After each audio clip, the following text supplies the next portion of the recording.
Seems like people are still rolling in, but we'll start in 1 second.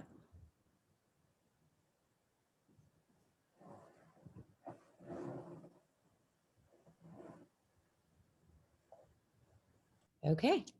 Hi, everyone. Thanks so much for joining. Welcome. I'm glad to see so many people are able to tune in for this evening. We have a couple of special guests this evening. So I'd like to pass the floor over to County Executive George Latimer. And also, Ruth, please forgive me when I massacre your title, but County Legislature? Okay, good news. So George and Ruth, let me pass the floor on over to you all. Well, thanks very much, Emily. I'm happy to be with you tonight. George Latimer, County Executive, along with Ruth Walter, your county legislator, represents Bronxville. For any of you who are part of either the high school council or the elementary council, you've seen this before. So forgive me for being a repeat actor, but we're in the process of trying to make sure that we recognize all of the people who are leading various organizations that involve parents in their schools. They generally are known as PTAs. I happen to live in the city of Rye, they're called PTOs, but it's the same basic principle. And it's been a long time since I was directly involved with my daughter as she went through elementary, middle school, and high school. And I remember all the times that my wife was deeply involved in PTA affairs, not around for dinner, not around to do some of the legwork. So I'd get off the train from the city and I'd have to actually be a father and actually do stuff that I normally would avoid and let her do. So we want to recognize Emily for stepping forward, and particularly in this difficult year, because there's no question, and as Dr. Marzano will go over in great detail, this is a year like no other. We all know it, and we're trying our best. The county is trying to work with the school districts where we can. We really all are functions of the state, but what Ruth and I can do with the county, what we do in harmony with Amy Paulin and with Shelley Mayer is all to try to help support the district, because you have an excellent district. You're in a community that's got a great public education tradition. So Emily, in recognition of you stepping forward to take on this responsible job and unrewarded job, here's your reward, a plaque. And we're going to drop this off so that you get it, show it to your spouse, show it to your kids, say, see, they really do appreciate me, just like Sally Field getting her second Oscar. And understand that we really do appreciate what happens, because the only way these schools work is with active parenting. Clearly, you have that in Bronxville, but it doesn't happen unless you step up, and you've stepped up, and we thank you for it. I'll let my partner in crime, Ruth Walter, take it from there. Yes.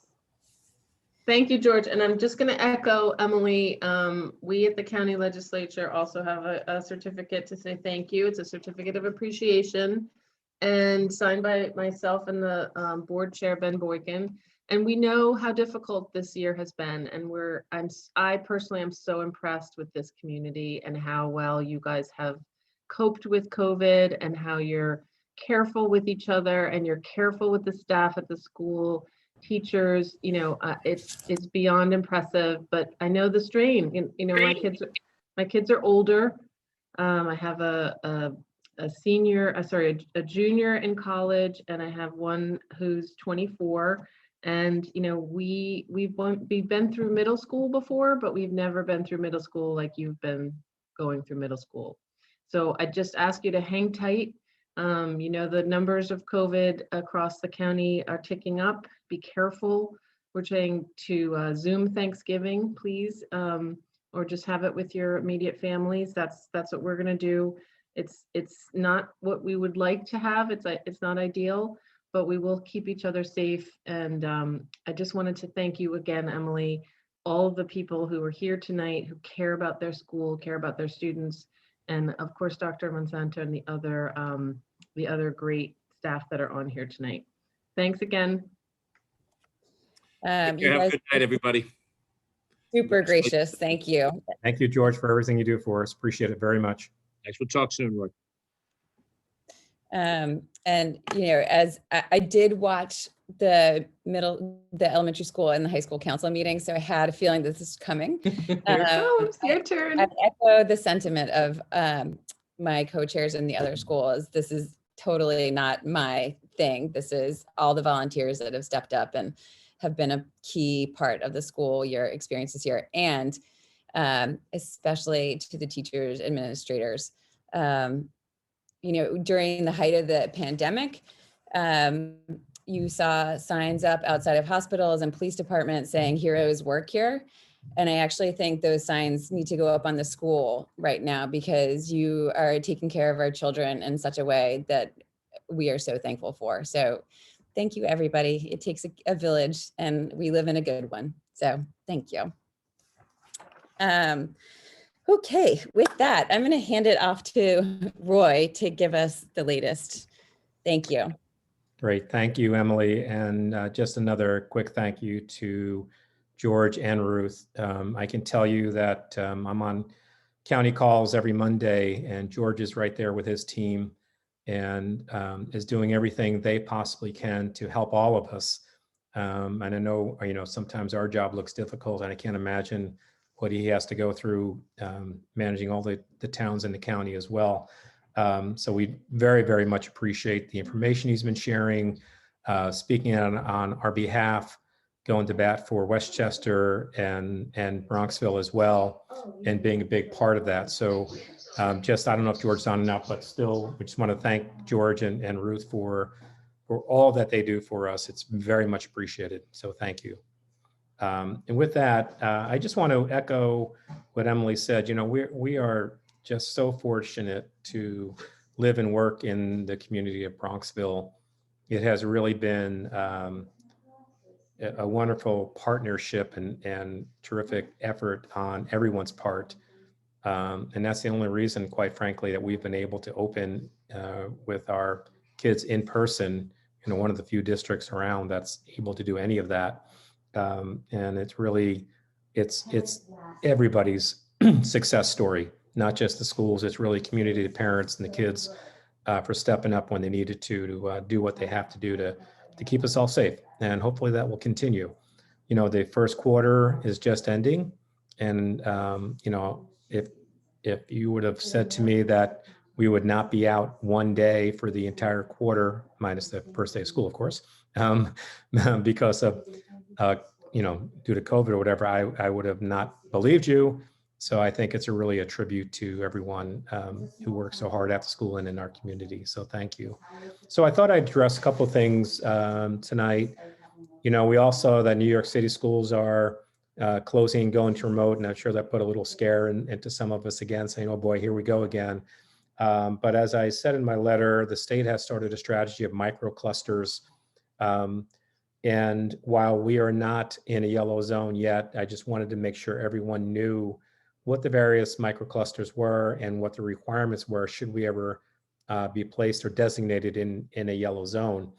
I will tell you the other benefit of having George Latimer speak out on our behalf, as well as Ruth, is that part of the metrics, now the metrics for yellow zone are a region, so it's a county level infection rate. And I believe the yellow is a rate of 2.5% of a 7-day average over a 10-day period. And we're very close to that. There's a second metric that speaks to a local infection rate, or how many new cases of COVID you have per 1,000 people in your community. And it's done by zip code. And as you know, the 10708 zip code is not just the village of Bronxville that for the school, it extends beyond those borders as well. George has let it be known that in the event that we are close or other communities are close, he's going to let us know ahead of time so we get a heads up on it, so we can plan accordingly, so we can put things in place. But B, he's also going to speak out on behalf of, for example, Bronxville itself. And it's not just the zip code. We'll look at the village of Bronxville, which I think will be very helpful to us to avoid that yellow zone designation. But as he said earlier, and many of you weren't on, but as he said earlier, we're not there yet. It's not imminent for us to be in a yellow zone. So, I breathe a sigh of relief when I hear that, and I hope you all do as well. But again, in the event that something happens and we are closer or have to go into yellow zone, we want to be prepared as best we can to keep our schools open. Our goal through this whole thing has been to have as many kids as we can in person for as long as we can, as safe as we can. That's always been our goal in trying to do this. So in the event that we are placed in a yellow zone designation, it means that in order to stay open, you have to randomly test 20% of the in-person population, which includes staff, custodians, people who work in the school, as well as the students. So for us, that amounts to roughly, give or take, about 400 people that we would have to test. And I want to just quickly give a shout out to the parents.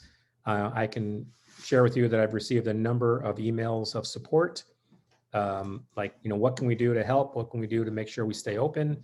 Can I take my children to one of the drive-through state testing centers? I'll volunteer my kids. I get a kick out of the ones that say, I have 3 kids, all you need is 397 more, and we're there.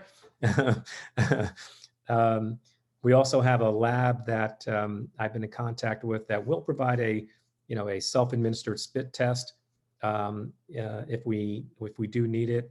The challenge with that originally was that we know that the health insurance that our staff has wouldn't cover that. So we're trying to work that out. We think that through a connection with a local pediatrician in town, we can solve our staff issue in terms of testing. And we may just ask the parents to, we need, 320 volunteers, children to either take the test and submit to your own insurance. And if it doesn't get covered, be willing to pick up the cost, which is about $100 a test, or, go through the state drive-through and help us out that way. So I'm pretty confident we'll get to that number should we need it. And again, that is 20% over a 2-week period. So it's not all 300 and whatever people at once. It's over a 2-week period. We can stay open during that time when we're getting the test. The other nice thing that they made an adjustment on is if after those 20% tests, if that rate of infection is less than the county rate, we don't have to test anymore. We can stay open. So that's really nice. I have a feeling that if that happens to us, we'll be okay. In the event that it's higher than the county rate, we would have to continue testing over the next 2-week period in order to stay open. So again, our goal is to stay open as best we can for as long as we can. In the event that I don't think will happen, but in the event we get into an orange or a red zone, there's no choice. You have to close and go remote only. So that's what that is about. But again, I want to emphasize that we've been told that it's not imminent for us, that there may be some other communities around us that could be designated in the next couple of days, but so far so good for us. So there's that on the microcluster strategy. The other part of the letter was asking people to please be cognizant and aware of the travel requirements. If you are traveling either over Thanksgiving or over the holiday break between Christmas and New Year, New York has very stringent travel restrictions that you have to adhere to. We're asking for parents to let us know if you are traveling and your child might have to quarantine when you return, so we can plan accordingly and set up the remote instruction for your children. We did a survey with our staff, so we have a sense of, quite frankly, if we can staff our buildings on time. And so far, I think we're in good shape. We have a few, but not enough that we would have to go to remote learning as we know now. But again, unless you're traveling to one of the contiguous states, you'll have to adhere to the quarantining. So just be aware of that, please. So that's kind of update on my end of the COVID stuff. And I know Rachel may fill in some of the things if she would like as well. Just a few other quick updates. We have our athletics in place, and the playoffs started today. We were very fortunate we were able to host home boys soccer game and a girls field hockey game. Tomorrow's the girls soccer game. I think the boys won today. When I left, they were winning. I'm pretty sure they won, so they'll play again on Friday, I believe. And the girls field hockey definitely won, so they'll be playing again. And if you don't get a chance to come to the field, which is fine, you can stream it live. We have our local live set up. All you have to do is go to the district website, look up athletics, and there's a local live link there, and you can watch it from home. So, it's been great for the kids. I know it gives them that sense of normalcy when they're outside playing, and it really helps, I think, bring us all together. So we have that going on. And finally, our capital projects update. things are moving quite nicely. All the spaces that we planned that we have inside the cafeteria, the learning commons, the innovation center, all the AC, ventilation stuff, that's all in place, and we are currently using those spaces well. There's a few punch list items, nothing too urgent. They're putting the final touches on the curtain wall on the elementary side. If you haven't had a chance to see that, it looks really, really nice. You wonder what it used to look like, but I will be reminding people of what it used to look like, so you can get a sense of what has been done. And then if you get a chance to walk down Meadow Ave, you'll see the new high school entrance, the atrium entrance. And I have to say, I'm really, really pleased how that's coming along. The archways look really beautiful, really lends to the aesthetic quality of the building. And we suspect, I'm hoping that gets done by January for use. And the nice thing about that is once that's complete, it'll free up a few extra classrooms for us because we have the extra guidance suite, another classroom we can use, and the atrium. And I'm pretty confident that at that point, we'll be able to bring the high school kids back full time as well. So that's our goal once the capital projects are done. So, all in all, things are moving along quite nicely. And lastly, since we won't meet again before the holidays, I just want to wish you and your families a very happy Thanksgiving. I hope you get to enjoy some time. If you have a large family like me, when we only have 10 people in our house, we have to prioritize who we like and who we don't like. So we'll be working on that this week. But I do hope you have a peaceful and healthy Thanksgiving with your families. And again, I want to just thank you all for the support that you provided to us, for the ideas you're providing for us. It's been really, I'm just in awe of the community, and it's nice to see everybody stepping up. So thank you, Emily. And I'll be happy to answer any questions if anybody has them.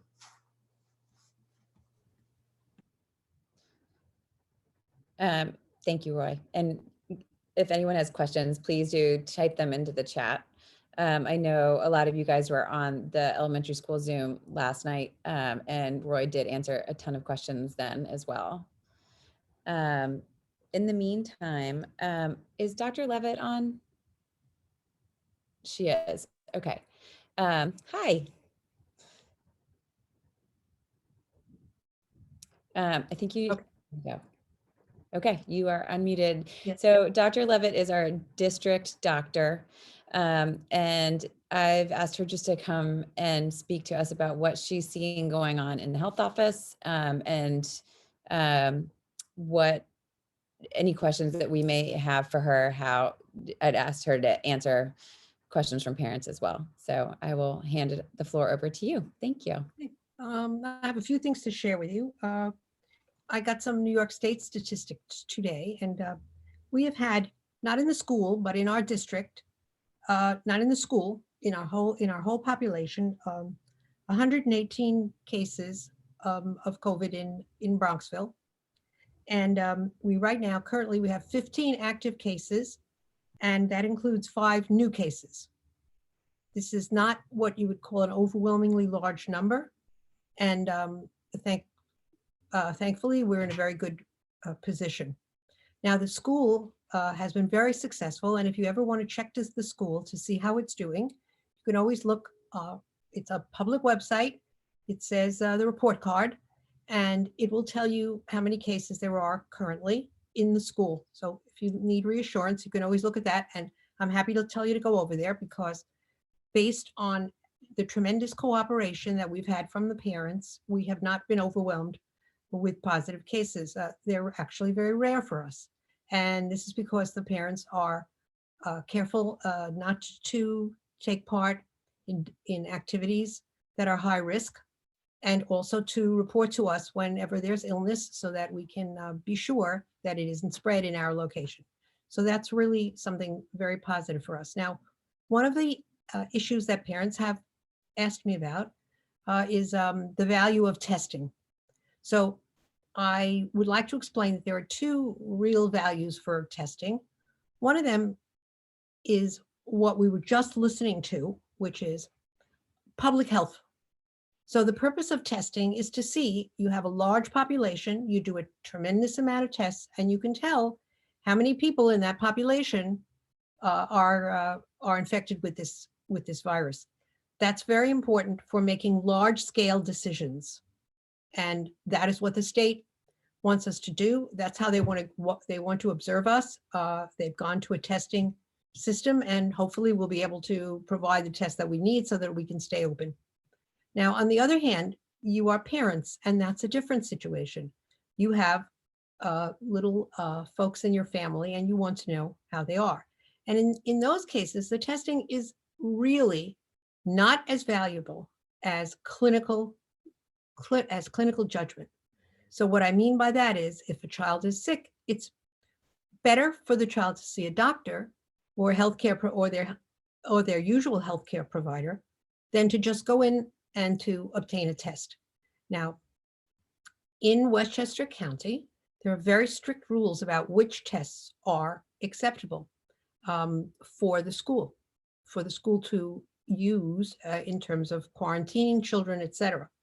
And those tests are hard to get right now. The ones that are acceptable are being used for people who are quite ill, which you can understand that because they're the most accurate ones. And if you have somebody who's very sick and you don't know whether you want to give that person these severe medications that we have for this, not children usually, adults, right?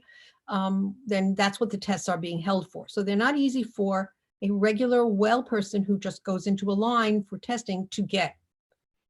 So I don't want you to be nervous about that because it doesn't really add that much to your child's situation for us to know the results. And there's a way out of it too, because the tests that are difficult to get and inaccurate are something called rapid tests. You get the results right there. There are other tests that are not rapid tests. One particularly, it's called a PCR test. And that test is not rapid. It takes at least overnight to get and sometimes more, but that's accurate. And that test is much more acceptable for telling you that you're not infected than the rapid tests are. I won't go into the details about why some tests are good for positive and some tests are good for negative, because I think that's going to get boring. But if anybody specifically wants to ask about something, I'm happy to go in that direction. So one more time, I want to thank the parents for their concern, their intelligence, and the way they're handling this, because that's why we're doing as well as we are.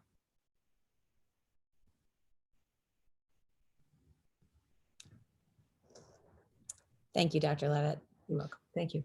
And Dr. Rachel Kelly, our COVID coordinator, do you have anything you'd like to add after hearing Dr. Levitt and Dr. Montesano? That's right.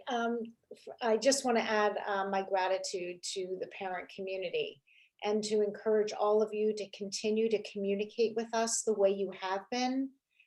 It's so helpful, and every scenario is different. And we want to hear the circumstances of your scenario so we can make an informed decision together, which has resulted in keeping us safe. So please keep those emails coming, keep those phone calls coming.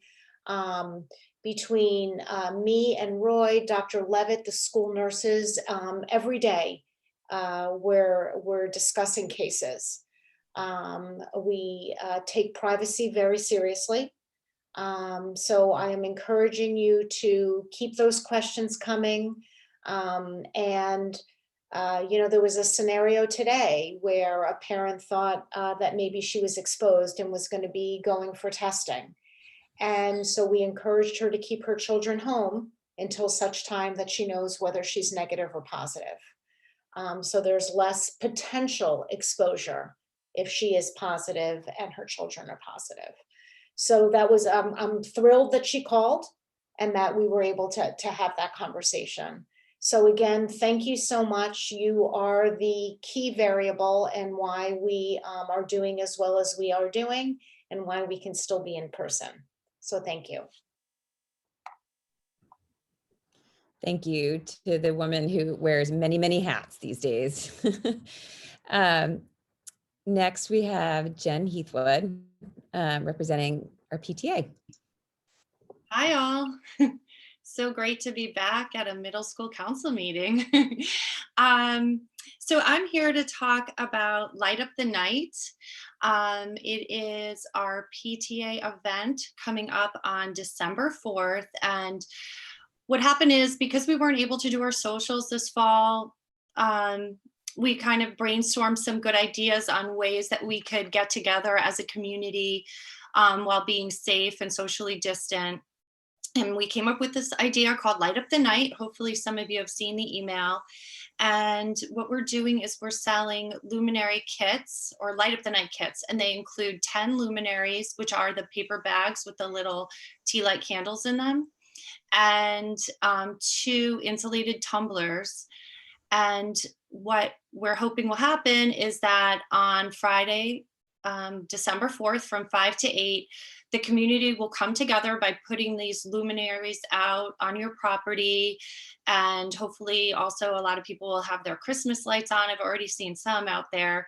And it will just be a beautiful night to come together, go out for a walk, enjoy your neighborhood, wave to your neighbors, and enjoy the beautiful village that we live in.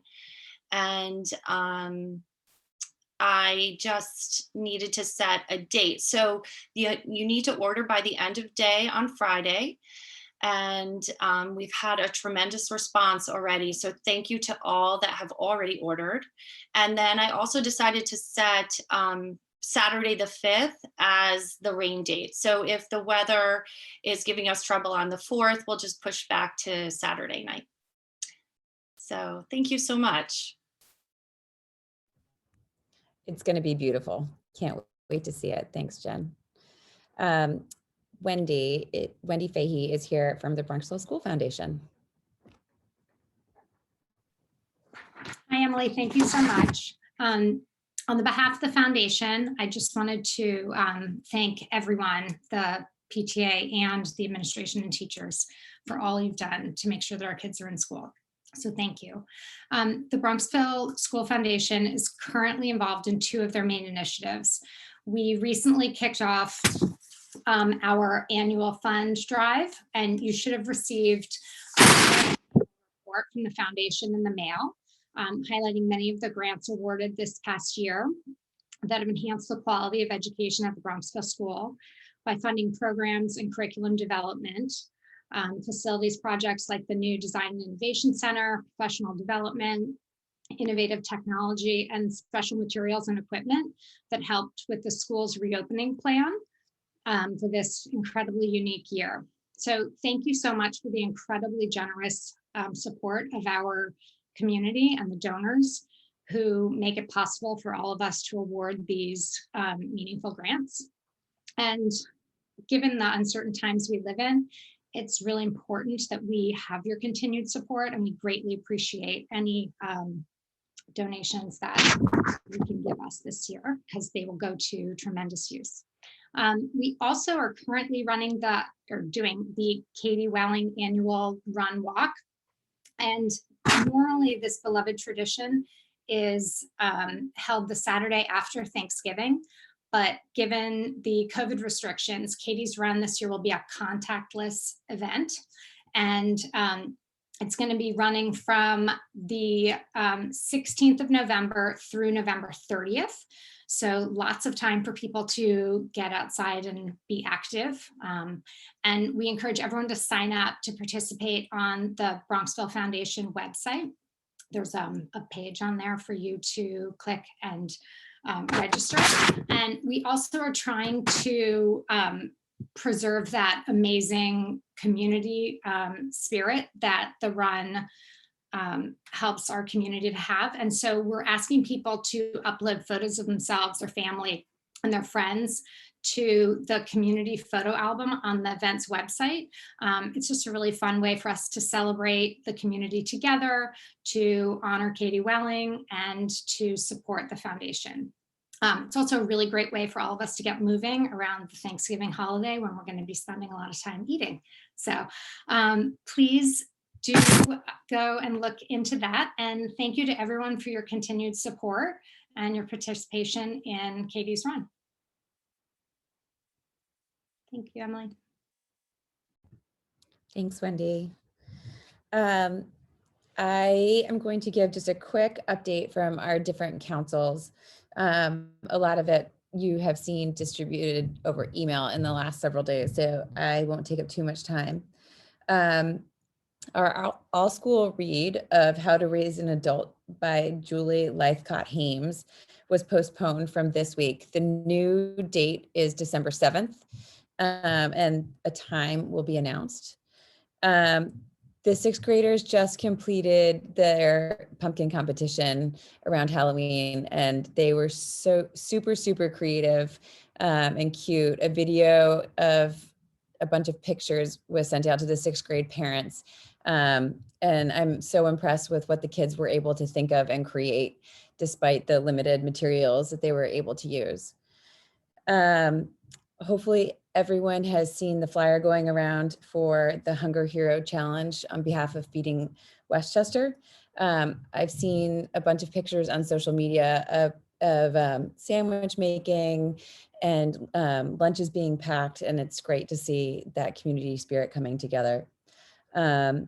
And from the modified sports team, unfortunately, there's nothing really to report.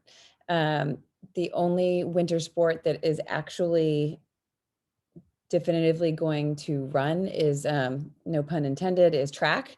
Indoor track is going to actually be outdoor track for the high school, except for their meets, which will probably be inside if there are meets, which is still a TBD.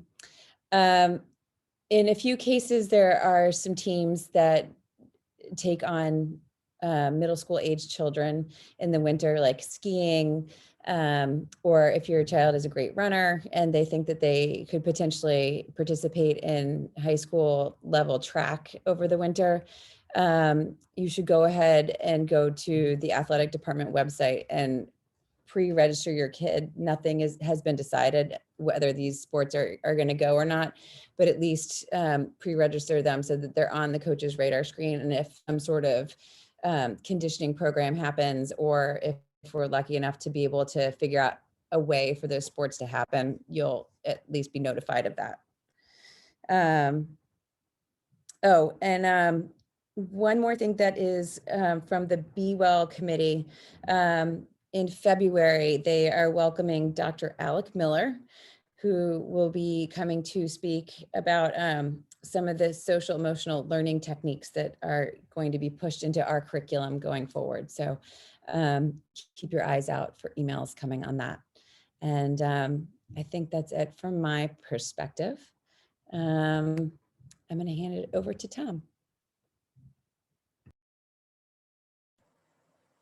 Thanks, Emily, and thank you to everyone for taking the time out to be with us this evening.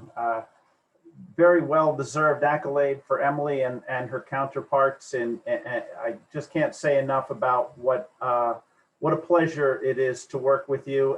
And Jennifer, it's very good to see you with us tonight, Ms. Heathwood. We think about our time as well, and thank you for helping us through the beginning of this. Everyone who works with council, everyone on the executive group, your time and your effort really does make all the difference. The middle school has been relatively quiet, relatively calm, which is exactly what I want to report to you.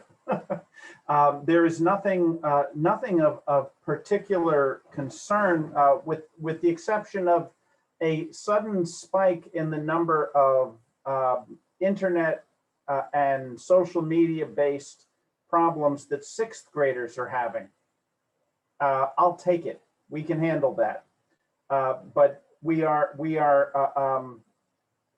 finding within the last week, we've had about 5 separate incidents with sixth graders not using their phones or their Chromebooks or their home computers in a way that's socially responsible. So we are marshaling for some quick education for everyone and going through the expectations. But we're surprised by that. That generally is not the case. Usually our students in 6th grade do fairly well with the technology, but as things move down and kids get better at using things earlier, they don't necessarily do better socially earlier. So we have some education to do. that's on our front burner. Our students are enjoying being in school. The number of students who are remote has remained fairly steady, no increase at all. The numbers are practically the same as they were first quarter, but the names have changed. Some of the names. Many of those students are continuing into quarter two. The kids are participating in some really exciting and interesting events. Our 8th grade met with national speaker Casey Gerald last week. They were fantastic. They did such a great job working with Casey, and he actually remembered talking to our high school and had very vivid and fond memories of being here. And our kids were very proud of that because he was speaking to a large group of schools at the time. But our students got to ask questions of Mr. Gerald, and it was an outstanding event. As you probably know, the today, tomorrow, and Friday are Spirit Days, and today we had lots of Bronxville pride in our hallways, and the Bronco blue was everywhere, the blue and gray. Tomorrow, I will confess to you, I don't fully understand Among Us, but if you're 12 or 13, this is a big deal. And kids are dressing up in I guess, solid color, yellow, green, blue. I'm sure there will be pictures. I will learn more as we go along. And Friday is Pajama Day, which is never a really clever idea in a middle school, but we're going to do it anyway. And we're going to take the risk that people will be smart and wear shorts under their jammies, and that their pajamas will be opaque, not see-through, and that everybody will behave and treat each other with respect. And if there was ever a time to socially distance, let it be Friday, please. So the kids will have a good time with that. Today we ran one of our envelope challenges in advisory. That's a group of puzzles the kids have to work on as a group and find the answers in order to organize the numbers from the puzzles into a date to answer a big question that opens the envelope, and they can have the prizes, which the council very graciously has put together for us. And another thank you to the council for their efforts there. We're trying to balance fun with academics. We're trying to come up with ways that our kids will and our teachers too will recognize that we think it's great that they're here every day and they're doing such high quality invested work, but that having fun and being a part of a group is also part of why they're here. And there's so many things that we all know that we miss. And today, for example, no less than 5 teachers came into my office to lament that if this were a regular year, we'd be in Williamsburg right now. And that was hard. These events, if you haven't been, you don't miss what you don't do, but we have to look for ways to put other fun ideas in, put in ways that kids will have a good time and remember that 7th grade wasn't just about social studies homework or a math test, that there are bigger reasons. And on that same note, I will also specifically give a big thank you to Amy Brown and to Mrs. Schaefer for their work, and the others on the committee who help and do amazing work with our kids for community service. The things that they are coming up with to have our kids still make a difference and still show that their energy and their time is valued and valuable and can help others makes a tremendous change and a tremendous difference in how our kids grow. And we thank you for that. In general, things in the middle school are fairly quiet. Our classes are running very smoothly. Our teachers remain in very good spirits, very good cheer. We are all thrilled that we're still in school. It is our favorite way to teach. It's our favorite way to be together. And we are just plugging along on our way to Thanksgiving. And it's fantastic that we are here. It's fantastic that we are able to continue to work this way. So I am happy to answer any questions. It looks like a light question night. Let's keep that trend going. But if you have any questions, I'm happy to answer them. Otherwise, I'll pass things back to Emily. I would just reiterate your sentiment, Tom, and I think Roy alluded to this earlier as well. Every day that we are in school feels like a gift. So very grateful that we have made it this far. And thank you, everybody, for all the hard work.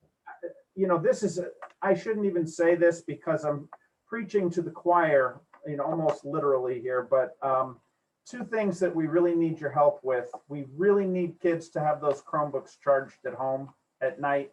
It is not possible for us to lend out enough Chromebooks to make a large group of students who need them, make them available.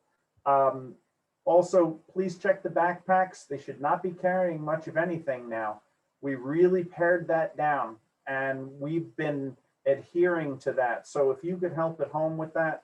And thirdly, if your child is going out for lunch, please make sure they have the right clothing. I do appreciate that we can't necessarily know if they put the coat on once they're in school, but if you send them with a coat, we have half a chance. So make sure that they're dressed appropriately for the weather that they are in. Sorry, Emily, thanks. Well, those are important points. So thank you. That's all the business that I have, gang. So if you have any other questions, please type it into the chat. But otherwise, thanks for your time tonight. Have a happy and healthy and safe Thanksgiving. Thank you, Emily. Good night, guys. Thanks, Em.